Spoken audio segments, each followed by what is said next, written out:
It's beer o'clock on Real Ale Craft Beer. Today we've got a beer from Dunham Massey Brewing Company.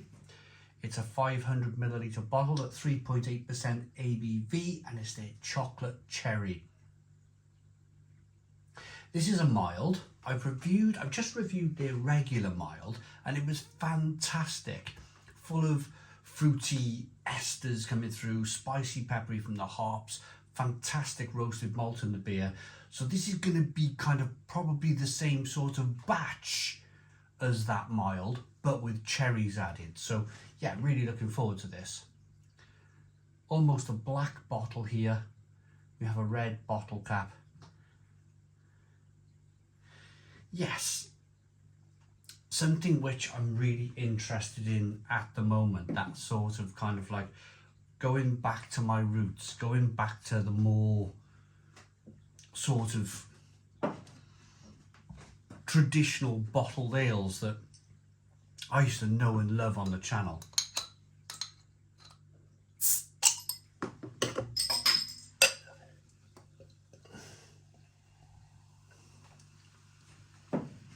Now, the first beer, the mild, was slightly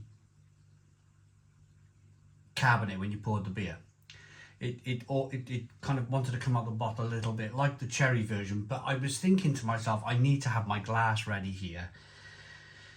The moment you start thinking about adding cherries and fruit to the beer, if the regular mild is quite carbonated, then the moment you add fruit, then yes, have everything ready, bottle opener, glass, get ready to get it in your glass nice and quick. That's not really a bad reflection on the beer or the brewery. This is a point of, this is handcrafted stuff. This is local real ales from Dunham Massey there, and well, I'm a bit long in the tooth with it all now. I've been in this game for a long time.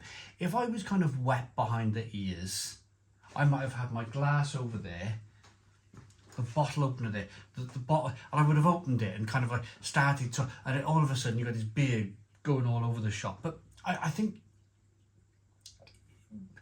probably the same as you guys, being a real ale drinker, you know that if it's a bottle conditioned ale, especially with a little bit of fruit in there, there's probably a small likelihood that there's going to be a bit coming out the top of the bottle. So I'm not really going to say too much about it really, because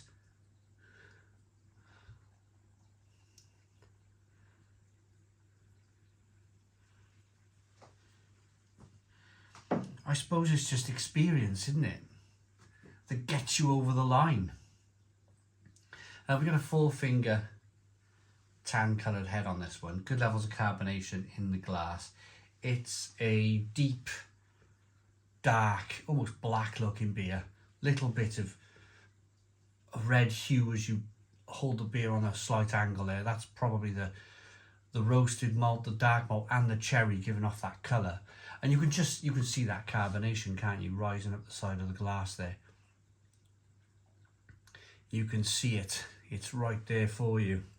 In terms of bottle conditioned, yes, it is a bottle conditioned beer. You can just see little bits of sediment floating around in the beer there. And I would like to thank Matt. Thank you very much, Matt, for first of all contacting us and then saying, hey, would you like to try some beer from my local brewery? Absolutely, of course we would. Right. Let's get the aroma on this beer then. Oh yes, it's a very unique English stroke British aroma to a beer. You don't really get this aroma from, say, American beer,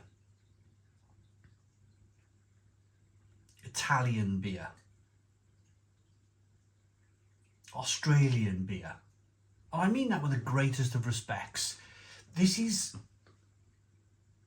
the sort of thing that's been brewed in the UK for such a long time. Hand-pulled beer that has its own unique smell and flavour. And that's because the brewer has decided to add some yeast to the bottle. He's made it a bottle-conditioned beer. The yeast is giving off aromas of its own, flavour.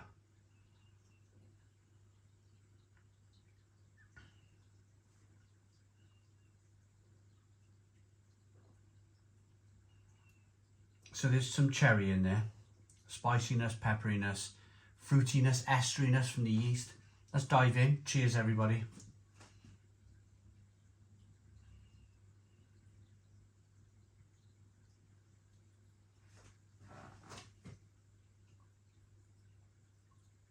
Did I mention it was 3.8% ABV? Oh, it's beautiful. So what I want to say first and foremost is there's no chocolate in the beer. The chocolate is coming from the roasted malt that's been added to the beer. When you roast malt, malt is generally a golden colour, a bit like coffee beans are green before they roast them. When you roast malt, when you roast coffee, it goes from being a green bean in coffee to a dark brown bean.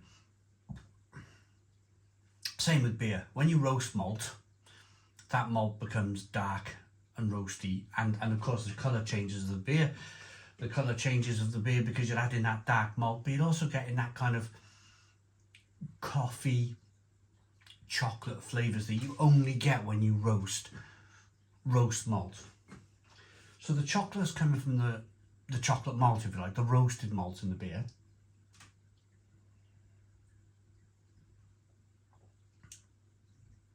And then there's some beautiful flavours of cherry in there too. Beautiful beer.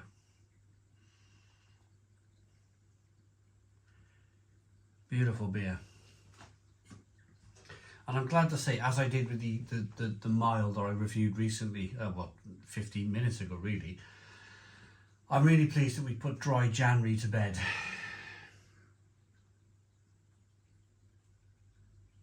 I was finding it quite difficult towards the end of January, standing here, motivating myself to review non-alcoholic beer. The reason I did it, well, I suppose, just wanted to give myself a little break. YouTube's generally quite quiet in January, and I've mentioned that in a YouTube short recently. It's generally a quiet month on YouTube, so it gives me a chance to reset, have a little bit of a break, and come back supercharged, if you like. I'm standing here now, drinking this cherry chocolate mild, thinking to myself, yes, I'm ready to go again. I'm ready to go again for the whole year. And you need that. You need that reset. You need that little kind of like reset, that let's go again. Because let's just look at December.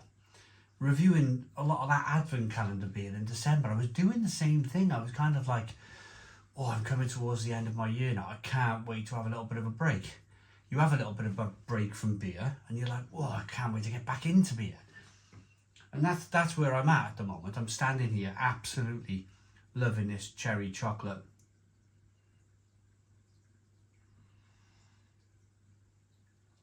Dark mild. It's absolutely fantastic. I actually think I prefer this over the regular mild. I just think the cherry flavour offers up a little bit of sweetness.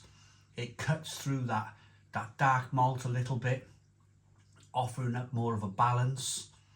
Yeah, it's a decent beer. It almost puts that estery, yeasty flavour in its box. It almost puts it in its place. The cherry flavours in the beer. Nice mouthfeel, creamy and rich, lovely beer.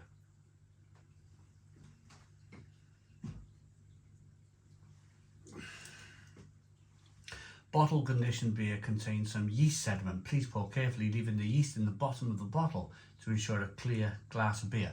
Well, I've added the yeast just to show you guys where we're at, really, what we got with the beer.